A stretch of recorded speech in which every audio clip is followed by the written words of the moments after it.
चर्चा करो, अपने मन की बात उससे कहो।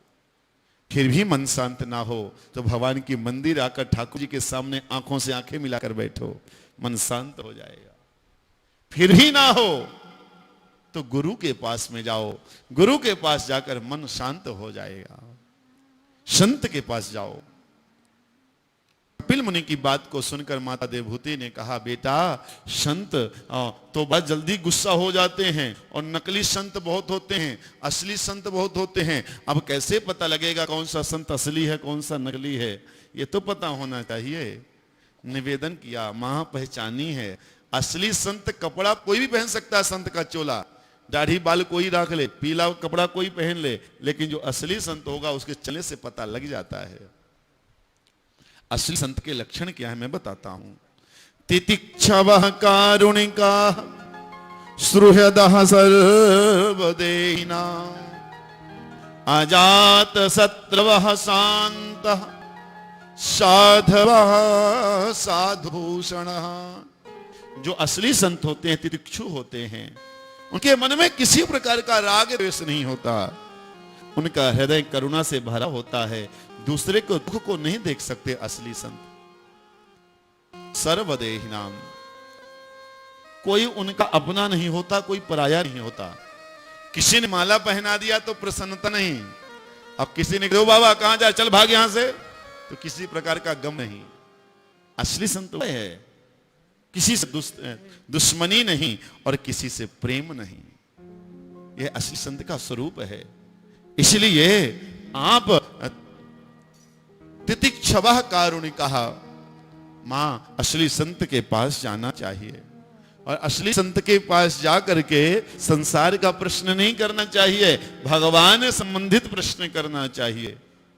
सतां प्रसंगान् मम वीर्य संविदो भवन्ति हरकर्ण रसायना कथा तज्जोषणादा स्वपवर्गवर्त्मनि श्रद्धा रतिर्भक्तिरनुक्रमिष्यति।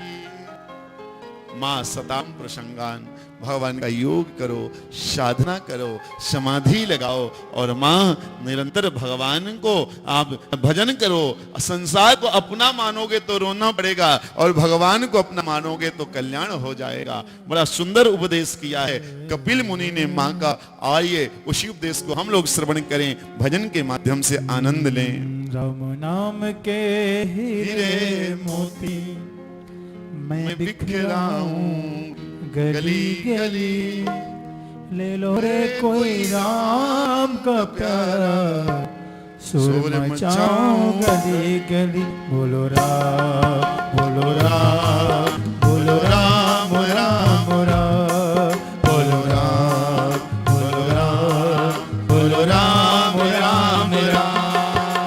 राम नाम की हीरे मोती मैं बिखराऊं गली गली, नाम के हीरे मोती मैं बिखराऊं गली गली। ले लो रे कोई राम का प्यारा, शोर मचाऊं गली गली। बोलो राम बोलो राम बोलो राम राम राम, बोलो राम बोलो राम बोलो राम राम राम। जय हो। सब लोग भाव से गाएं।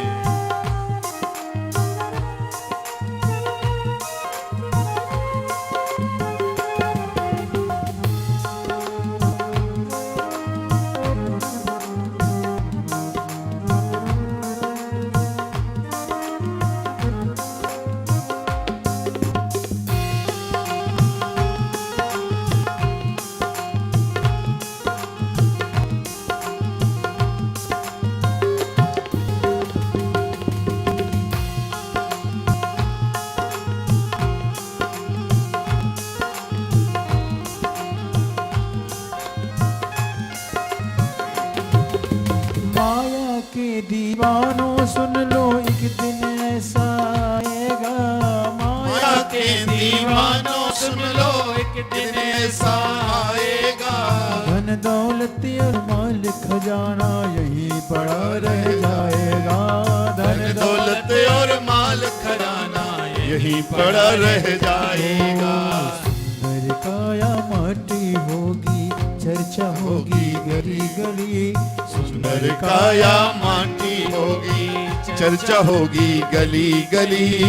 रे लोरी कोई राम का प्यारा, शोर मचाऊं गली गली। बोलो राम, बोलो राम, बोलो राम राम राम। बोलो राम, बोलो राम, बोलो राम राम राम। बोलो राम, बोलो राम, बोलो राम राम राम। बोलो राम, बोलो राम, बोलो राम राम राम। जय हो।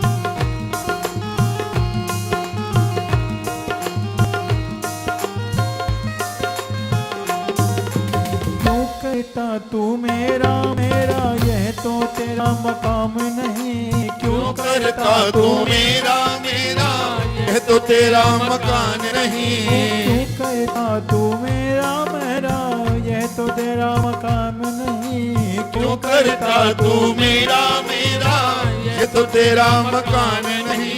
ओ झूठ जग में फंसा हुआ है, वह सच्चा इंसान नहीं। झूठे जग में फंसा हुआ है, वह सच्चा इंसान नहीं। जग का मेला 2 दिन का है, अंत में होगी जरा चली। जग का मेला 2 दिन का है, अंत में होगी चला चली।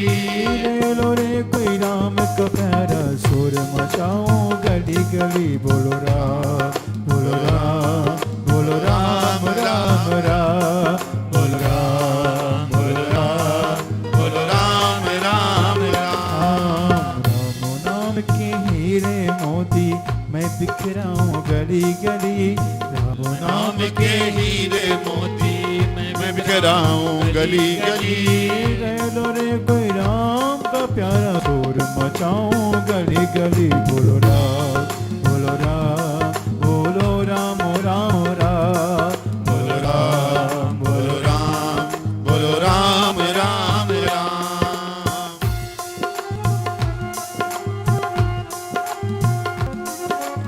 जय हो।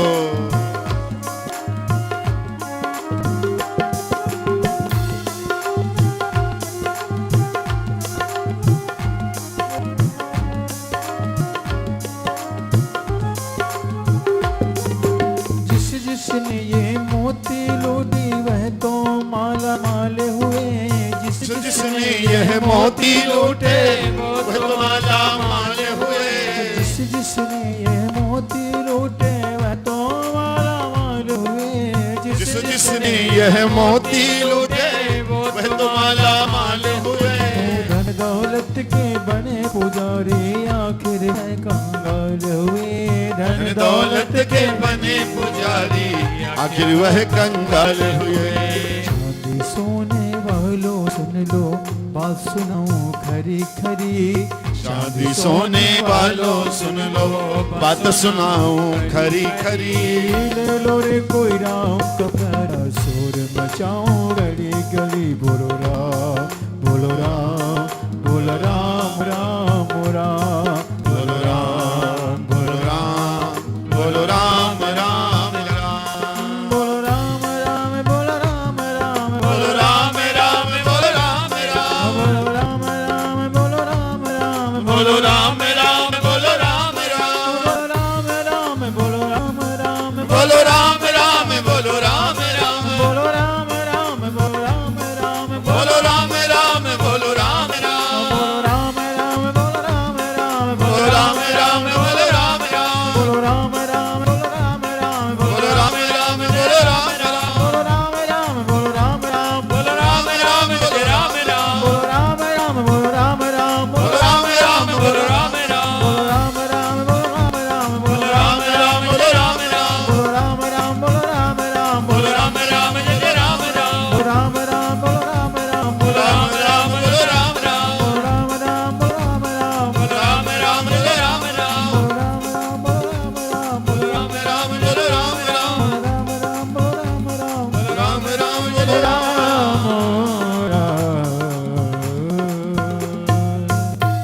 भक्त वत्सल भगवान की जय। कपिल मुनि ने कहा, मां संसार को अपना मानोगे तो निश्चित रोना पड़ेगा। जिसका धन भगवान का धन है उसे कभी नहीं रोना पड़ता है। इसलिए मां संसार को अपना धन नहीं, भगवान को अपना धन समझना चाहिए। इसलिए मां आप रोना पड़ रहा है क्योंकि सारे संसार को आप अपना मान बैठी हो। श्री कपिल मुनि ने कहा, मां आप निरंतर ही आप भगवान का ध्यान करो, क्योंकि मां संचिंतयेद भगवतः चरणारविंदम वज्रांकुशध्वज सरोरुहलांछनाढ्यम् उत्तुंग रक्त विलसन्नख चक्रवाला ज्योत्स्नाभियाहत महा हृदयांधकारा। मां भगवान का ध्यान करना चाहिए और संसार को नहीं सोचना चाहिए। भगवान का ध्यान, पहले चरणों का ध्यान भगवान के, फिर भगवान के वक्षस्थल का ध्यान, फिर भगवान के मुख का ध्यान और फिर भगवान का सर्वांग ध्यान करना चाहिए। यह ध्यान की परंपरा है, हर चीज की परंपरा है। ये बात अलग है कि हमें हर बात नहीं मालूम है। बहुत बार लोग पूछते हैं बहुत चीज हमें नहीं मालूम है। जरूरी नहीं है कि हमें हर बात मालूम हो, लेकिन हर नियम भगवान के पूजा पाठ भोग सब चीज का नियम, भोग कैसे लगाना चाहिए, कितने मिनट लगाना चाहिए, भगवान की आरती करना चाहिए, कितने मिनट आरती करनी चाहिए, सबकी सिस्टम है। हम लोगों को दो कारण है, एक तो बहुत बार ऐसे होता कि सही ज्ञान नहीं मिलता, और दूसरा कारण कई बार हमें सही समय नहीं होता। इसलिए दोनों प्रकार से हम लोग वंचित रह जाते हैं। भगवान को हम भोग लगाते हैं, भगवान को दिखाया, उठा के चल दिए, ठीक है, भगवान की नजर तो कम से कम पड़ जाए, इतनी देर रखो कि भगवान की दृष्टि भोग पर पड़े। और भगवान की यदि दृष्टि पड़ जाएगी तो भोग लगेगा। 2 मिनट 4 मिनट भगवान के सामने विराजमान करिए। भोग भाव की पूजा है। कई दिन मैं सुनाऊंगा आपको, भाव की पूजा है। बाकी भाव नहीं तो सब कुछ नहीं है।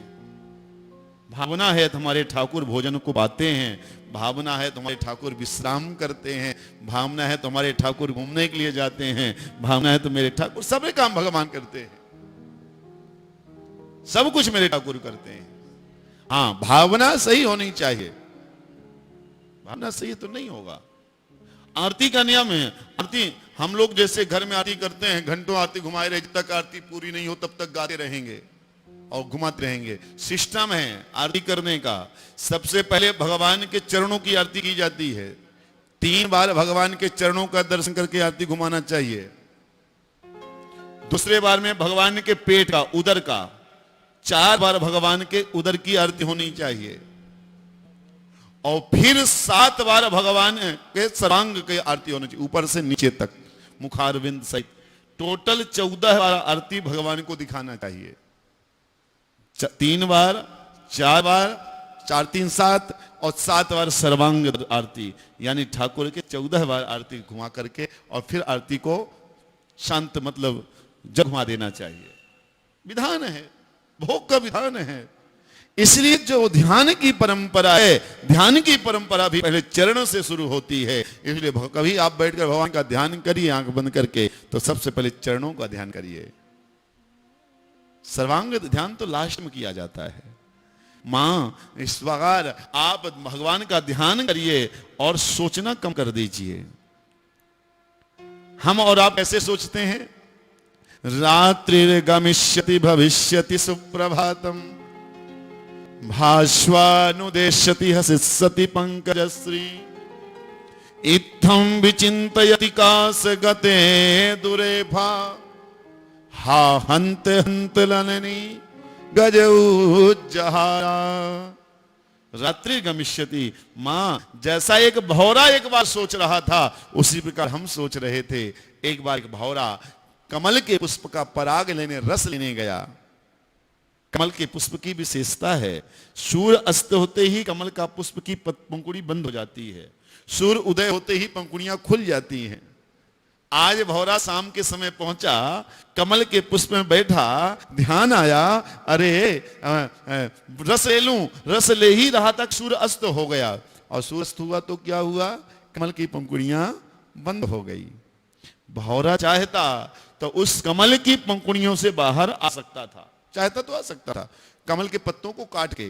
भौरा ताकतवर होता है, लेकिन वह पुष्प में बैठे बैठे क्या सोचता है, रात्रिर्गमिष्यति भविष्यत् सुप्रभातम भास्वानुदेशस्य हसिष्यति पंकजश्री। अरे बहुत अच्छा हुआ जो रात्रि हो गई, बहुत अच्छा हुआ। क्यों? क्योंकि आज सारी रात्रि हम इसके अंदर बैठेंगे, अब पूरे रात्रि में रस इकट्ठा हो जाएगा पुष्प में। सुबह जब सूर्योदय होगा मैं जल्दी से सारा रस इकट्ठा करूंगा और लेकर के नौरो गेरा हो जाऊंगा, मैं माला माल हो जाऊंगा। जैसे हम लोग सोचते हैं बस ये काम बन जा फिर तुम करोड़पति हैं, और वो काम नहीं बन पाता, पहले ही हम टपक पड़ते हैं, बोलो राधे राधे, सोचते रह जाते हैं। ऐसा ही भौरे के साथ हुआ। भौरा सारी रात सोचता सोचता बेचारा उसमें गर्मी में परेशान अंदर पुष्प के अंदर। लेकिन जैसे ही भोर 4 बजे सूर्यास्त से ठीक पहले एक हाथी आया। हाथी उस जल में नहा रहा था उछल उछल करके, लेकिन अचानक उसकी कमल के फूल पर नजर पड़ी। उसने सूंड से कमल पुष्प को तोड़ा और गोविंदाय नमो नमः कर लिया, पेट के अंदर डाल दिया। और भौरे राम भी उस कमल पुष्प के साथ में हाथी के पेट में चला गया। राम नाम सत्य है हो गया। तो माँ उस भौरे की तरह हम और आप सोचते हैं कि ये हो जाएगा, ऐसा हो जाएगा, लेकिन उस पर पहले हमारा समय आ जाता और हम चल देते हैं। इसलिए मैं सोचना कम सही है। अहम सर्वेषु भूतेषु भूतवात्मा परिस्थितः सदा तमज्ञाय माम मर्त्यः कुरुतीर्चाय विडंबनम। माँ अहम सर्वेषु भूतेषु, मुझे परमात्मा को हर प्राणी के अंदर देखो। सी राम में सब जग जानी, करहूं प्रणाम जोड़ जुग पानी। हर व्यक्ति को प्रणाम करने के मन में विचार करो, सब भगवान के स्वरूप है, हम भी भगवान के स्वरूप है। ऐसा कपिल मुनि कहते हैं। माँ को उपदेश किया, माँ समाधि लगा ली और माँ भगवान का चिंतन करते हुए ध्यान में बैठ गई। स्वयं कपिल मुनि माँ से आज्ञा विदा लेते हैं और स्वयं चले जाते हैं गंगा सागर। और गंगा सागर में जाकर तप करने लगे। 14 जनवरी को भगवान कपिल मुनि अपने समाधि से जगते हैं वर्ष में एक बार, इसीलिए 14 जनवरी को गंगा सागर में मेला लगता है। लाखों करोड़ों जनता उस समय वहां आनंद लेती है, दर्शन करने के लिए आती है। इस प्रकार सुंदर गंगा सागर भगवान कपिल मुनि तप कर रहे हैं। वो गंगा सागर की सुंदर सारे तीर्थ बार बार गंगा सागर, एक बार सभी तीर्थों के बाद आप गंगा सागर चले जाइए, आपका आनंद ही आनंद होगा। हम सभी तीर्थों में कथा करते हैं तो हम जाया करते हैं, बड़ा आनंद आता है, आप लोग भी जाया करिए। बोलो राधे राधे। ये सम्राट मनु के बीच वाली बेटी की कथा है। सुखदेव भगवान ने कहा, राजन मैं तुम्हें सम्राट मनु के छोटी बेटी की कथा सुनाता हूं। छोटी बेटी है जिसका नाम है प्रसूति। जब प्रसूति विवाह के योग हुई तो प्रसूति का विवाह मनु जी ने दक्ष प्रजापति के साथ में कर दिया। दक्ष प्रजापति और प्रसूति के संयोग से 16 कन्याओं का जन्म हुआ। 16 कन्याएं जब विवाह के योग्य हुई, दक्ष ने सोचा अपनी बेटी का विवाह करूं। तो धर्म के साथ एक बेटी का विवाह करने वाले थे। धर्म आए कि भैया पसंद कर लो, इच्छा स्वयंवर हो रहा था। और भगवत प्रेमियों, दक्ष की 13 बेटी ने धर्म को पसंद कर लिया और एक साल में 13 बेटियों का विवाह हो गया धर्म के साथ। शेष बेटी बची 3। 14वें नंबर की बेटी थी स्वाहा। स्वाहा नामक बेटी का विवाह अग्नि देवता के साथ में संपन्न हुआ। और हम लोग बोलने लगे स्वाहा, जब हवन करते हैं तो पत्नी का नाम लेते हैं। 14वें नंबर की बेटी है जिसका नाम है स्वधा। स्वधा नामक बेटी को पितरों को दे दिया, विश्वदेव को। और हम लोग जब तर्पण करते हैं, पितरों को जल देते हैं तो क्या बोलते हैं? तस्मई स्वधा। वहां भी पितरों की पत्नी का नाम लिया जाता है। 16वें नंबर की बेटी जो सबसे छोटी बेटी थी, जिसका नाम था देवी सती। जब सती विवाह के योग्य हुई, ब्रह्मा जी ने कहा अपनी छोटी बेटी का विवाह भोलेनाथ जी के साथ कर दीजिए। और भगवान भोलेनाथ का विवाह सती जी के साथ संपन्न हुआ। जब किसी की नई नई बहू आए तो भैया राम कथा जरूर सुना करो। बोलो राधे राधे। हम नहीं कह रहे, ऐसा भोलेनाथ कह रहे हैं। उससे क्या होगा? उससे यह हो जाएगा कि बहू को ज्ञान हो जाएगा कि सास की सेवा कैसे करनी चाहिए, ससुर की सेवा कैसे करनी चाहिए, सासू मैया को बहू को कैसे मानना चाहिए। देखो, दोनों को प्रेम करना चाहिए। सासू बहू से प्रेम करे, बहू सासू से प्रेम करे। ये सारा न्याय आपको राम कथा में पता लग जाता है। हमारे ब्राह्मणों का विवाह होने वाला था, हमने कहा कि भैया राम कथा मेरी रख लेना अगले दिन से। तो राम कथा सुनाए आएंगे आपकी देवी जी को, तो उनको पता लग जाएगा कि गृहस्थी में कैसे जीना है। बोलो राधे राधे। अब ब्राह्मणों के ऊपर कितना